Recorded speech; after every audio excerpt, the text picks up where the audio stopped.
In this video, I'm going to talk about scaling out of your trade and strategies for doing that. Stay tuned.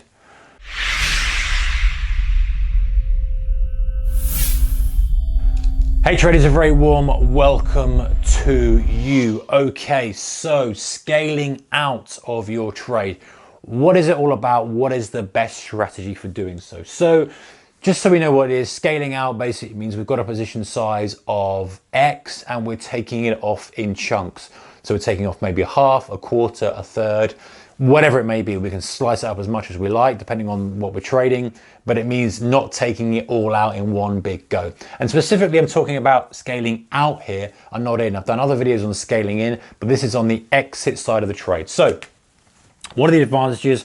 What are the disadvantages? And what are the kind of strategies that we can do? So the first thing we're going to say is, like, listen, let's say we've bought this kind of bull flag here and we're long here, and I'm going to say we're long 10 units, whatever that may be, 10 futures contracts, £10 a point, whatever, just for argument's sake. Okay, and now the market pushes up and we've kind of got targets in mind for this. We're saying, okay, well, I've risked X, I want to come out at 2X, so there's my first kind of exit.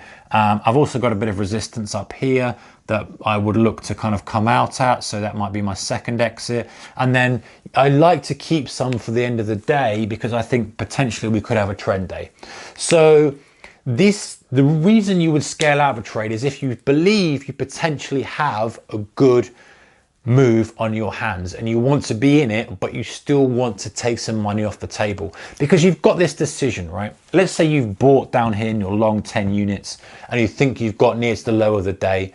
You should really hold it until the end of the day if you believe that's the case. However, let's say that you know from experience that often, the market gives you a little bit of joy, comes back and then just maybe messes around a little bit, goes through the lows again, doesn't really cooperate with what you want. You want to still make the trade pay you some money. So this is why you probably want to scale. You want to say, okay, you know what? Let me take some off the table, let me put some in the bank and let me then see what happens. And that kind of feeds the demons in your mind, if you like, because from a psychology perspective, if the market goes up a bit and you're up a good amount of money, you've got that conflict in your mind that says, hey, I've got money here, profit here, but I also think it could go further.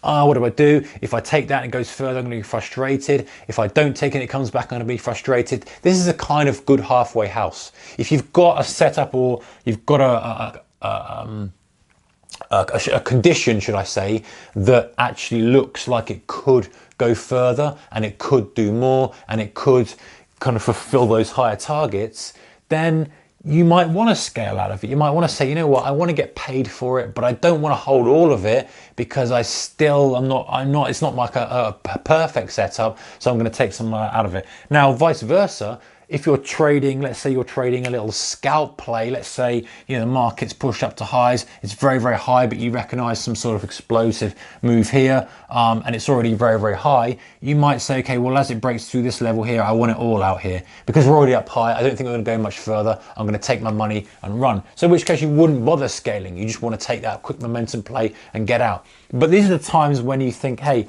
I want to be involved in the bigger move. Now, how do you structure this?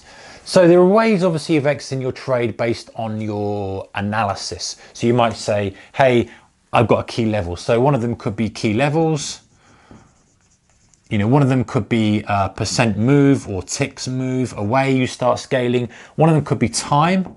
So in other words, you say, hey, you know what, if I've been in this trade an hour, I'm going to take a little bit more off, and I'm going to take a little bit more off every hour until the close. That's a good way of getting a trend as well, because it takes away some decision-making process. You say, listen, I think I'm in the low of the day. I think it's going to be a trend day. Right, I'm going to scale it out every 3 hours, whatever the time period may be, slicing it up into segments. And that's going to give you your rules. And of course, you're still going to have a fixed stop. You're still going to say, hey, my ultimate stop is here, whatever my position size is, or I'm scaling, I'm going to drag it up and trade it up on the remaining position.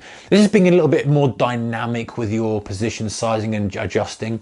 And obviously the benefit is it keeps you in some of the move, and depending on how you structure it, you might even take out a tiny little piece here, but hold the big majority for the move. You might take out the majority of the piece here and hold a little bit for the move. Perhaps if you're struggling to hold stuff for trend moves, You take a big chunk out here, you set your limit, you set your stop, you close the machine down, you forget about it, and you kind of let that work out whether it is or not, and you're still happy with the profit you got from that initial kind of impulse move.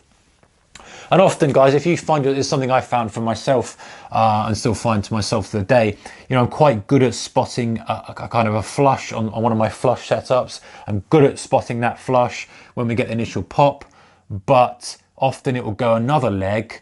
I won't be kind of getting the low of the day, but I'm good at kind of spotting that little short-term flush.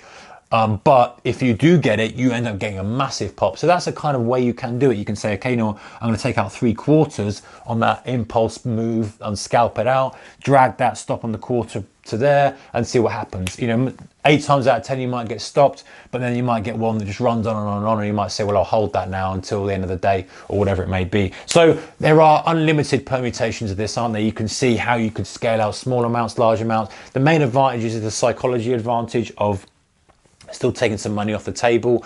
The main advantage as well is still being in for the bigger move, because don't forget there's an extra thing here we're not talking about, which is if you do come all out of the trade here, right, you're probably as a day trader going to want to get back in if you see this thing motoring on, which is going to leave you potentially vulnerable. So if there's a vulnerability for you there where you think, actually very often I come out, I'd almost give up the fact that I've got a really good entry. I come out way too early, and the rest of the day I'm always playing catch up and I'm chasing. I never really want to, and I maybe give stuff back. This might be a good way of doing it.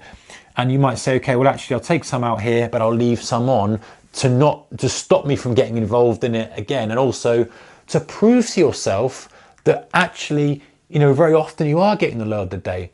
And when you get all this data, you say, well actually, you know what, if I look at my final scale, 80% of the time, whatever the figure may be, I'm hitting that final target. It's time to adjust your strategy, right? If that's happening and you're making X, whatever it may be, you can do all the numbers yourself and say, listen, I'm really actually getting a good results from that final scale.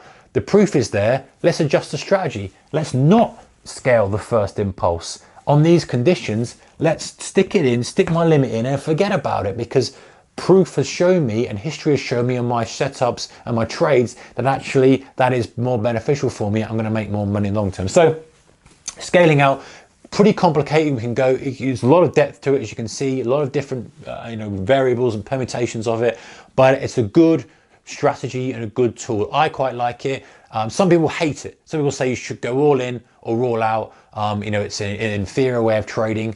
And I say, you know what, there's no right or wrong. Everyone's different. Everyone approaches things in a different way. I quite like the idea of scaling, and I'm very much a scaling kind of guy, especially scaling out of the trade. Let me know your thoughts in the comment section below. Do you like to scale? Do you not like to scale? You know, what are your thoughts on it? Have you got maybe a strategy that we haven't talked about here, which is a good way of scaling? Maybe it's a structured, fixed strategy that takes a little bit less thinking about and makes things a little bit easier on you as a trader. If you like the video, guys, thumbs up's appreciated. If you haven't subscribed, consider doing so for more videos from me and other traders on this channel. Take care, good trading, keep the risk managed. I shall see you in the next one. Goodbye.